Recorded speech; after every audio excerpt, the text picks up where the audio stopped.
Hello. ಇವತ್ತು ಸೂರ್ಯ ನಮಸ್ಕಾರದ ಇನ್ನ 3 steps ಮಾಡೋಣ. ದಂಡಾಸನ, ಶಶಾಂಕಾಸನ ಮತ್ತೆ ಸಾಷ್ಟಾಂಗ ಪ್ರಣಿಪಾತಾಸನ. ಈ ದಂಡಾಸನ ಮಾಡುವಾಗ ನಮ್ಮ ಬಾಡಿ ಏಣಿ ತರ ಇರಬೇಕು, ಸ್ಲ್ಯಾಂಟ್ ಆಗಿ, ತುಂಬಾ ಕೆಳಗಡೆ ಮಾಡಬಾರ್ದು.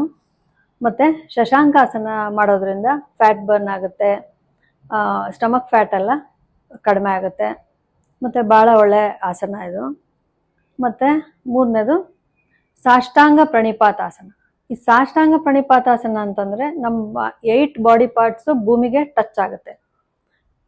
ಟೋಸು ಮತ್ತೆ ನಮ್ಮ ನೀಸ್ ಟಚ್ ಆಗುತ್ತೆ, ಮತ್ತೆ ನಮ್ಮ ಎದೆ ಭಾಗ, ಮತ್ತೆ ಕೈ, ಮತ್ತೆ ನಮ್ಮ ಚಿನ್, 8 ಬಾಡಿ ಪಾರ್ಟ್ಸ್ ನಮ್ಮ ಭೂಮಿಗೆ ಟಚ್ ಆಗುತ್ತೆ. ಅದಕ್ಕೆ ಸಾಷ್ಟಾಂಗ ಪ್ರಣಿಪಾತಾಸನ.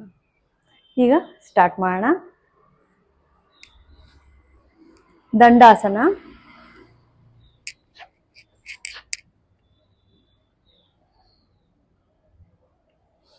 ಮುಂದೆ ನೋಡಬೇಕು.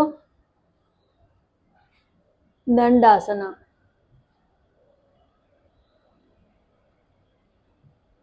ಶಶಾಂಕಾಸನ.